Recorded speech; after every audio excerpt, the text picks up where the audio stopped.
महीने से भी ज्यादा समय से जंग जारी है। पिछले महीने 7 अक्टूबर को खुद पर हुए हमले के बाद से इजराइल गाजा पट्टी में हमास पर ताबड़तोड़ हमले कर रहा है। इजराइल की ओर से जारी इन हमलों में न केवल हमास के लड़ाके मारे जा रहे हैं, बल्कि आम नागरिकों और बच्चों को भी अपनी जान गंवानी पड़ रही है। हमास के खिलाफ इजराइल के इस जंग में कई मुस्लिम देशों ने इन हमलों को लेकर इसकी आलोचना की है, लेकिन जब बात इजराइल के खिलाफ एकजुट होकर कड़े कदम उठाने की आती है तो ये बगले झांकने लगते हैं। जानकार इजराइल को लेकर मुस्लिम देशों के इस दोहरे रवैये की कई वजह बताते हैं। इसकी एक वजह सऊदी अरब भी है, जो मुस्लिम कंट्री होने के बावजूद यहूदी जनसंख्या वाले इजराइल के पक्ष में खड़ा दिखाई दे रहा है। पिछले दिनों गाजा पर इजराइल के हमले के विरोध में रियाद में एक बड़े सम्मेलन का आयोजन हुआ था। इस सम्मेलन में अरब और मुस्लिम देशों ने शिरकत की। इस सम्मेलन के जरिए मुस्लिम देशों ने इजराइल को मिल रही मिलिट्री और आर्थिक मदद रोककर उसे अलग थलग करने की कोशिश की थी।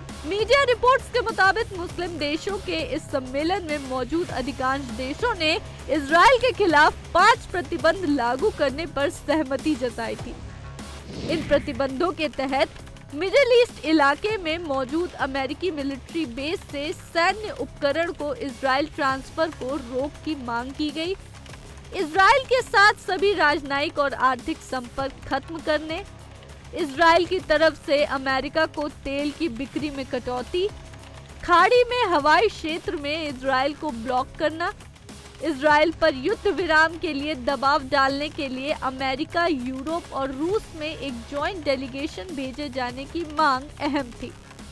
इस प्रस्ताव के खिलाफ जहां बाकी देश एक साथ खड़े थे, वहीं सऊदी अरब इनडायरेक्ट तौर पर इसके खिलाफ था। इसके अलावा जिन मुस्लिम देशों ने इजराइल के खिलाफ इस प्रस्ताव को लेकर सऊदी अरब का साथ दिया, उसमें यूएई, बहरीन, सूडान और मोरक्को देश भी शामिल थे। सऊदी के इस कदम के पीछे क्या है वजह? सऊदी अरब अमेरिका के खास दोस्तों में शुमार है। अमेरिका की कोशिश है कि वो सऊदी अरब का इजराइल के साथ समझौता करा दे, जिसके एवज में अमेरिका सऊदी अरब को नाटो गठबंधन जैसे सुरक्षा की गारंटी दे सकता है।